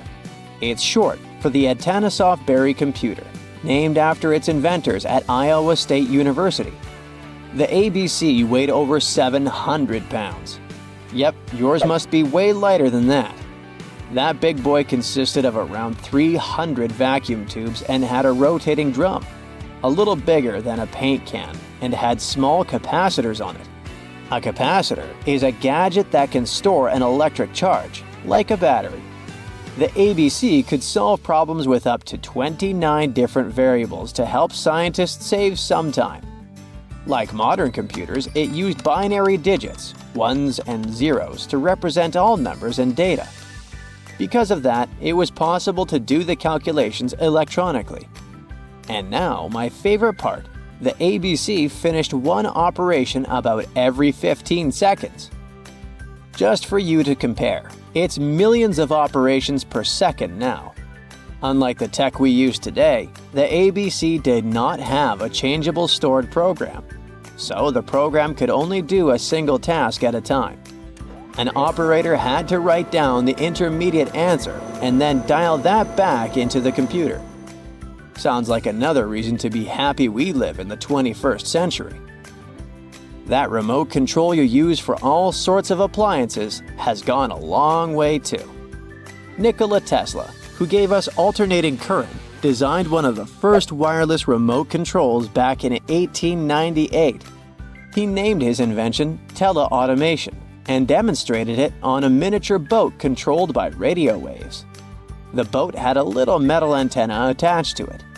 Tesla sent signals to the boat using a box with a lever and a telegraph key. which was his version of a remote control. Those signals set electrical contacts on the boat into motion and moved the rudder and the propeller, and Tesla was controlling the boat. The concept of the remote control soon spread to other gadgets. The first television remote control followed in 1950. It was designed by the Zenith Radio Corporation, called LazyBone. Don't take it personally, please. This LazyBone had a massive cable that was attached to the TV set, and those who tried it didn't fall in love with the invention because they tripped over that cord. I feel your pain, my friends. If you live or work on one of the top floors, you gotta love this one. Meet the first passenger elevator. It traveled at the speed of 40 feet per minute. Not the fastest, I know, compared to today's record, which is 40 feet per second. But hey, it was built back in 1857 in New York and was more of a tourist attraction than a necessity. The elevator had a steam engine hidden in the basement of a 5-story building. 3 years later, they shut it down because the public didn't appreciate it. Otis Tufts filed the first patent for a vertical railway around the same time. His invention included an actual car with a bench inside for people to sit on. Sounds like a great spot to hang out with friends to me. What do you say? Then they started adding elevators to luxurious hotels around the world. They were entire rooms with a rich design, upholstered seats and mirrors on the walls, and sometimes even a small chandelier. There was an obligatory operator who'd close the door and the car would start its super slow ascent. It was still more about style than about speed, so I guess I'd choose the stairs. In 1936, British Egyptologist Walter Bryan Emery found a small object in the desert that made people debate whether it was an elaborate stone model of a flying saucer or even a hyperdrive from a spaceship that belonged to some advanced civilization that visited the Earth. Emery spent years excavating sites along the Nile River Valley, especially in the huge ancient necropolis of Saqqara. He found countless treasures from ancient Egypt, and the most bizarre one was definitely from the tomb of a high official, Sabu. Historians don't know exactly who he was for sure. Some sources say he was a king's son. His burial at Saqqara means he was an important figure in the royal court. There are no records from this early period he lived in, so Sabu's role and fate are still a mystery. Inside his tomb, scientists found 7 funerary chambers, each filled with traditional grave goods: animal bones, flint tools, pottery, ivory objects, and stone bowls. And then there was a strange, broken artifact that became famous as the Disc of Sabu. It resembles a shallow, round-bottomed bowl, but with 3 delicately carved, curved lobes spaced roughly 120 degrees apart around its perimeter. These lobes are separated by 3 holes, and at the center, there's a thin tube. The material used to build the disc is metasiltstone, or schist. This type of rock is fragile, highly porous, and super difficult to carve. It flakes easily and crumbles under pressure. So how they made the disc out of it with rather simple stone and copper tools from 3000 BCE is still a mystery. The next big question is why they decided to bury Sabu with it. Perhaps if we knew its true purpose, it would make more sense. When it was first discovered, archaeologists thought it was nothing more than a vase, an incense burner, or a ceremonial decoration. But those who took a closer look from the point of view of an engineer decided it could actually be a component of a larger mechanism. An amateur historian made an exact copy of the artifact with a 3D printer, and it turned out that the Disc of Sabu was an ancient impeller, a crucial part of a centrifugal pump. When they put it in a housing and span at high speeds using the small central shaft, the disc was able to displace water. When it was tested without a housing, the disc created a powerful vortex. It became clear that the curved lobes and slightly concave shape of the disc weren't random.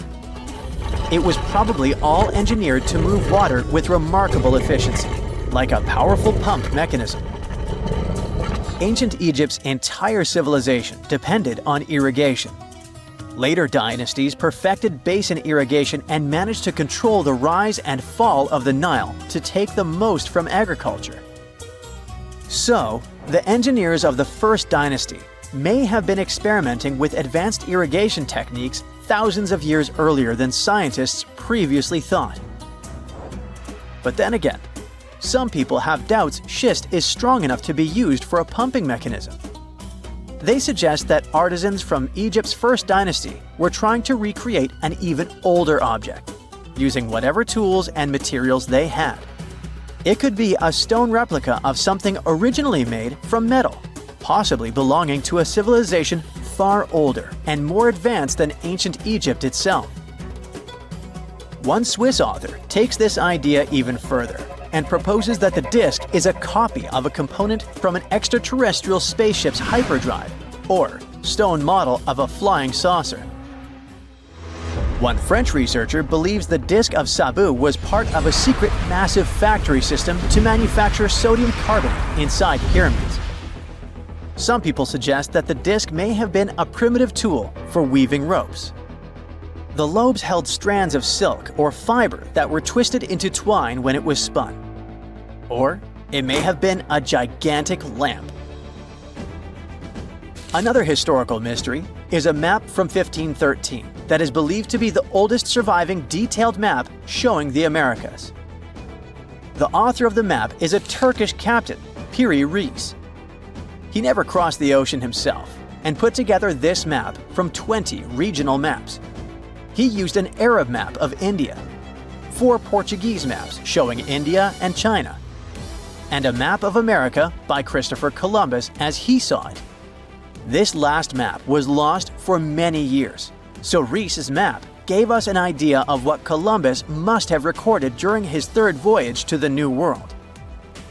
A historian who studied the map suggested that it showed Antarctica in prehistoric times because it strangely resembled Antarctica's true coastline, the way it looked when it was free of ice. But it was later proven that this idea wasn't right. Another idea that rocked the science world was Klerksdorp Spheres. They were found in deposits of mineral pyrophyllite in South Africa and looked like tiny ancient cricket balls with lines around the middle.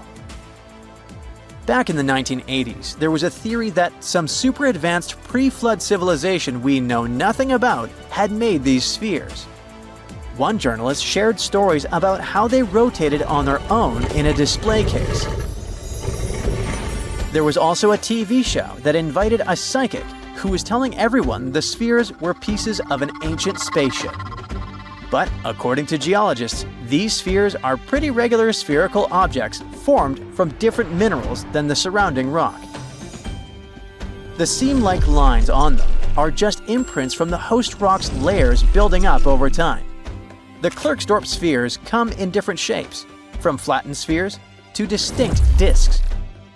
As for that episode when one of these spheres spun on its own, the curator of the Klerksdorp Museum cleared that up too. He said that when he put one sphere on its glass shelf when the journalist came to visit, the sphere rotated a bit because it's round. There are some gold mining activities going on nearby, so the land where the museum stands often experiences earth tremors.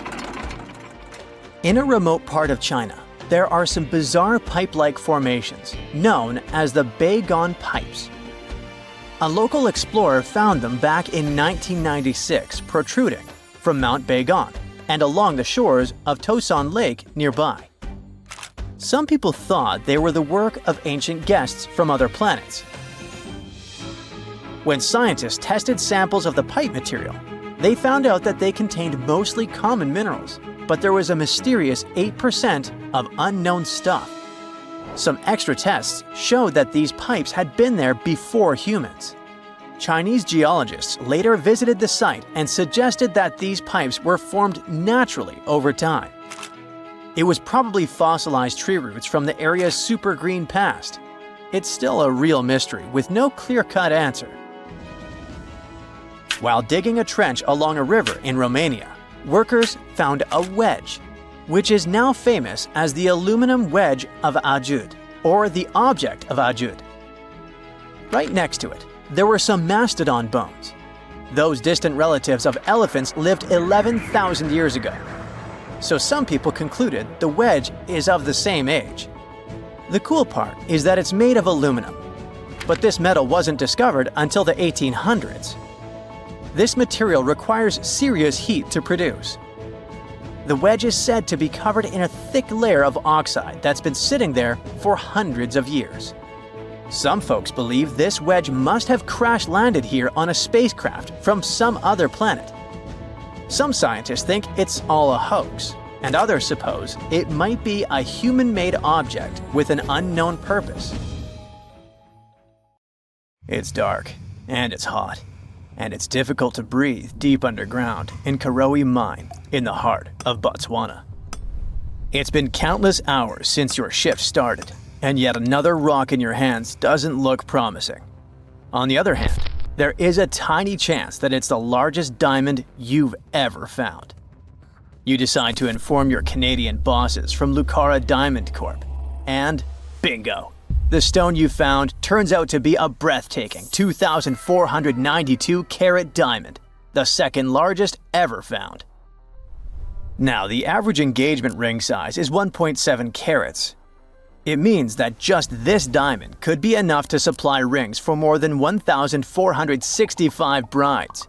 You can compare the size of the previous stone with the size of a fist. And the weight of this priceless giant is over a pound. Its value hasn't been determined yet, but how about we speculate a bit? So, another diamond from the same mine, called the Constellation, was sold for $63 million in 2016. And that was only 813 carats, less than a third of this new one's size. The only other discovered diamond that's larger is the famous Cullinan diamond. It was discovered in South Africa back in 1905 and weighed 3,106 carats. Now, calculate how many engagement rings we could make out of it and write the number down in the comments. Sadly, it was later cut into several smaller diamonds, and some of those pieces are now part of the British crown jewels. Interestingly, once there was an even larger diamond-like stone, a black diamond called Carbonado. It was found above ground in Brazil in the late 1800s. The coolest thing about it is that it may have come from a meteorite. The Sergio Carbonado, which is the stone's name, was broken into smaller pieces. They wanted to use it in industrial drill bits because it's one of the toughest materials on Earth. This new diamond was actually found with the help of advanced technology. The company used an X-ray system called Mega Diamond Recovery X-ray Transmission to detect the stone. This isn't the first record-breaking diamond Lucara has found at the Karowe mine. Back in 2019, they discovered the Sewelo diamond, which was 1,758 carats. At that time, it was the second largest diamond in the world. Luxury brand Louis Vuitton later purchased the gem for an undisclosed sum. And before that, in 2015, they found the Lesedi La Rona diamond at the same mine. It weighed 1,109 carats and brought the company $53 million in 2017. Diamonds aren't the only amazing thing you can find in the ground. The better and deeper you dig, the rarer objects you're likely to discover, like an ancient lipstick, for example. It might be the oldest lipstick in the world since it's about 5,000 years old. This deep red lip paint was found in a stone vial in southern Iran. The vial actually popped up in 2001, but it took researchers until recently to figure out what it really was. Because it's not like modern lipstick in a tube. People likely applied it with a brush. Researchers are happy, since this find could give us a glimpse into what women from the Bronze Age might have done to stand out. Those from elite societies probably applied this lipstick to look glamorous and show off their high status. Now, here's the backstory of the vial. It came from a 3rd millennium BCE graveyard and was linked to the powerful Marhazi civilization. It was a big deal in that part of Mesopotamia at the time. The graveyard was uncovered after flooding, and unfortunately, looters got their hands on many items. But luckily, the authorities managed to recover this particular piece. The vial caught scientists' attention because it was different from other items they'd found. Normally, they'd come across gray, compact substances in similar containers. But when they opened this particular one, a loose, fine powder spilled out. It was dark grayish-purple in color, nothing like what they'd seen before. When the researchers analyzed the powder, they found out that it was made with hematite, which gave it a rich, deep red color. It also had other ingredients like vegetable oils and waxes, making it really similar to what you'd expect in a modern lipstick. Apparently, back in the Bronze Age, makeup was a sign of luxury and superior status in that area. It showed off wealth and power, especially in elite circles. By the way, the researchers don't want to claim for sure that this is the world's oldest lipstick, because who knows? Something older might turn up someday. How about we move to Bulgaria right now and do some digging there? Wait. There's no need to take a spade and dirty your hands. An amazing discovery is already waiting for you. There they found a large marble statue. It's almost 7 feet tall, which might depict Hermes, a Greek deity. But the craziest thing is that it was buried in an ancient sewer for around 2,000 years. The statue is in really good shape, especially the head, which is super well preserved. There are some cracks in the hands, but overall, it's in surprisingly great condition, according to the scientific director of the excavation. And here's how they found the statue. The team was doing a routine dig in southwestern Bulgaria, near the Greek border. This area used to be part of the ancient city of Heraclea Sintica, which dates back to the 4th century BCE. While digging, the researchers stumbled upon the statue's marble foot. From there, they carefully uncovered the rest of it. It was a total surprise for them, since they didn't expect to find anything like this. Right now, the team is working on safely removing the statue from the sewer. It's really heavy, so they're using a crane to lift it out and transport it to the History Museum in Petrich. Once they restore and conserve it, the plan is to put it on display. Experts are very excited about this find. It could teach us more about the local culture in Heraclea Sintica, which isn't a very well-known ancient site. Now, if you're dreaming of making discoveries like this one but don't have a degree, don't lose heart. Even an amateur can make a scientific breakthrough. For example, you could find a Roman dodecahedron. It's this weird, mysterious 12-sided metal object about the size of a grapefruit, and no one really knows what they're used for. Historians have been scratching their heads about these things for centuries. This particular dodecahedron was discovered last summer in a farmer's field near Norton Disney, about 35 miles southeast of Sheffield. A group of volunteers had already found Roman coins and brooches in the area, so they knew the field might hold more treasures.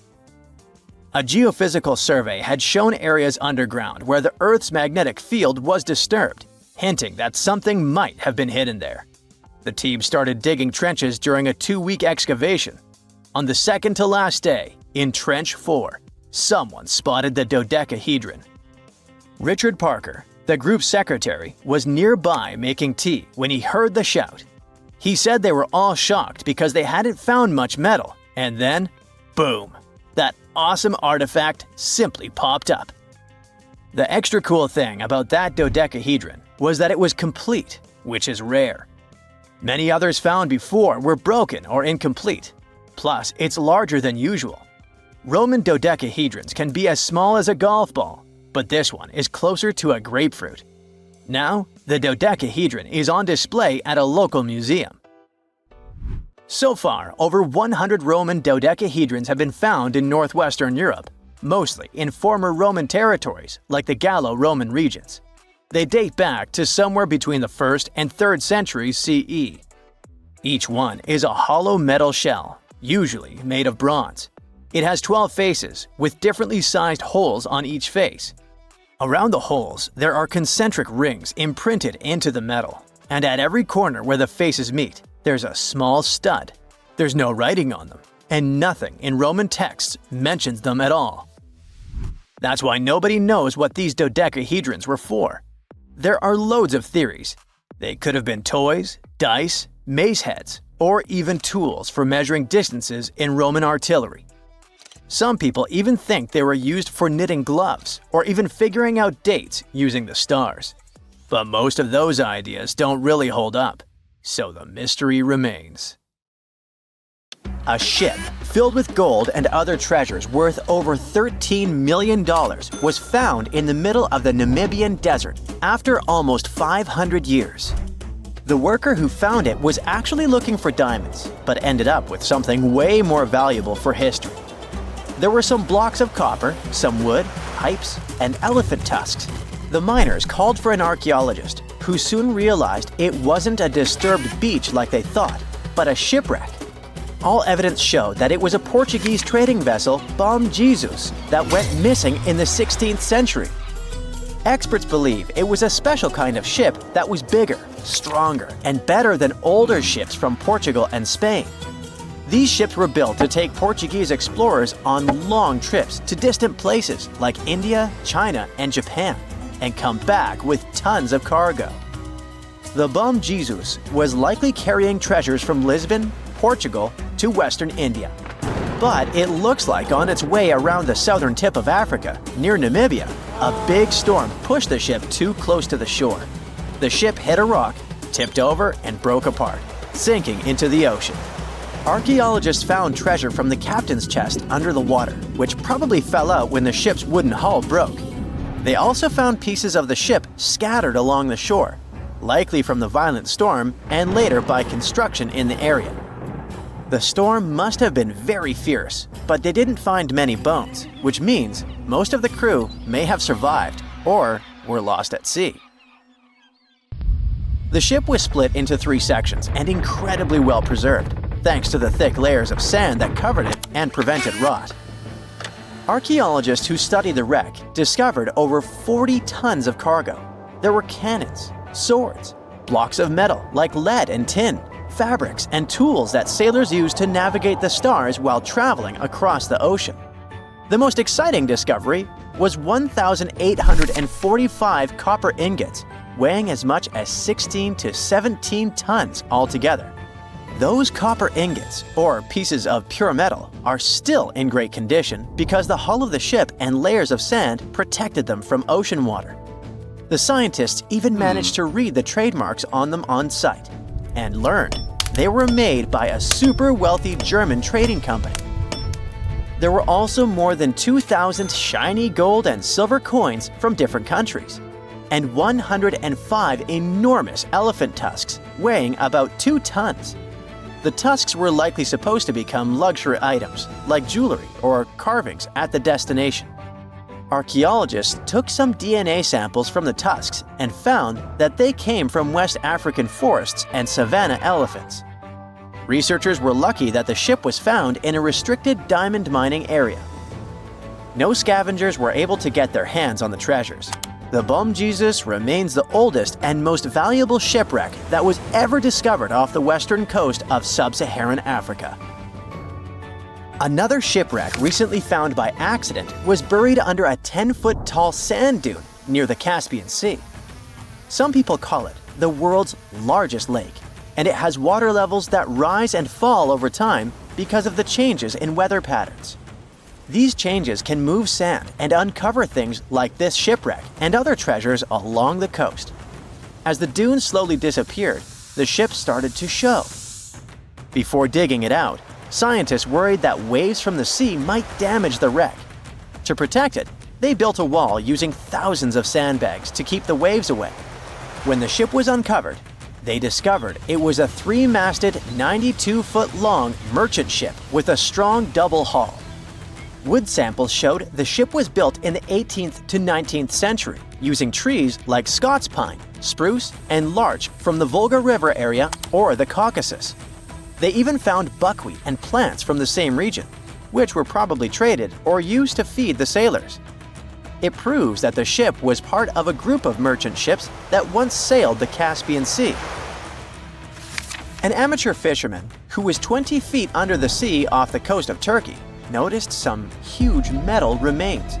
He had an underwater camera, so he made footage of the discovery and took it to scientists. They immediately started an investigation and learned that it must be a shipwreck from the first decades of the 20th century. It could be one of the Ottoman Empire ships that had an important mission to deliver supplies, but disappeared without a trace. Scientists got permission to study this Black Sea wreck in detail to learn more about its mysteries.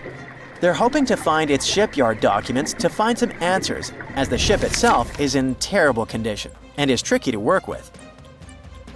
Robot submersibles that belong to an oil and gas company noticed hundreds of intact ancient storage jars sitting on the seabed in the eastern Mediterranean.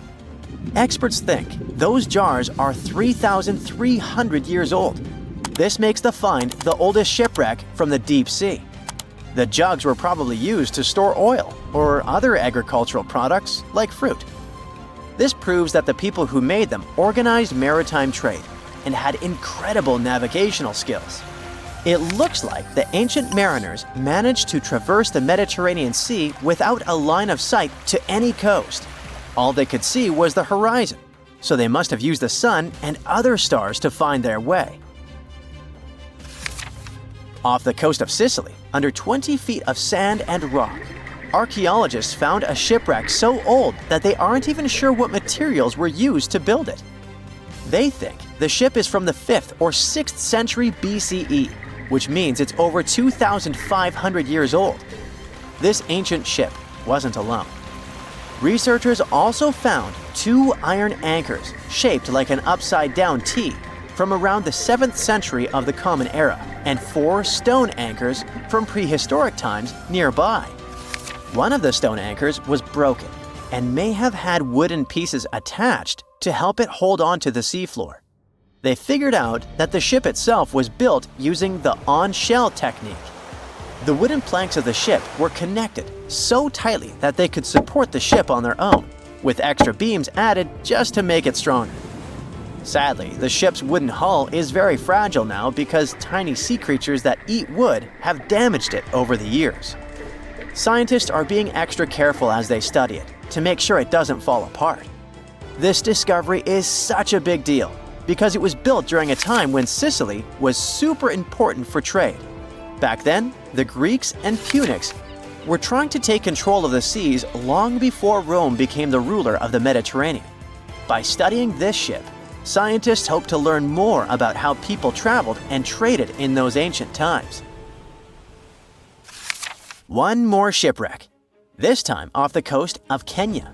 Could be from Vasco da Gama's final voyage.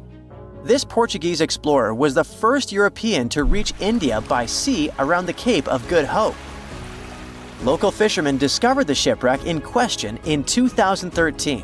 When an underwater archaeologist came to check it out, he found some treasures at the spot: elephant tusks and valuable copper ingots. If this find really has to do with Vasco da Gama, then it must be from the 16th century. It was the year of his 3rd and final voyage to India. Da Gama led a huge fleet of 20 ships, one of which was the São Jorge. Most of the ship is hidden under layers of coral, and a whole team of scientists are carefully digging trenches to find parts of the ship's wooden frame and hull.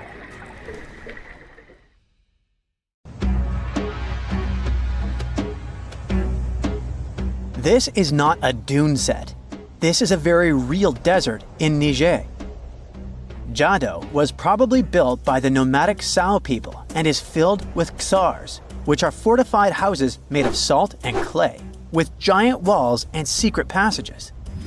Located deep in the desert, it was once a vital stop for trans-Saharan caravans, but is now a hotspot for smugglers and bandits. The site has been off-limits since 2002 due to its dangers. The origin of the Casars remain a mystery. No archaeological studies have been conducted, leaving many questions unanswered. Even today, shifting sands reveal and conceal parts of these ancient ruins, fueling local speculation about what might still be hidden beneath the desert. Speaking of connective tunnels, scientists were blown away by the discovery of lava tubes in Saudi Arabia. These underground passages form when molten lava cools down. Researchers believe that ancient nomadic groups may have utilized these tunnels to survive the super harsh desert climates.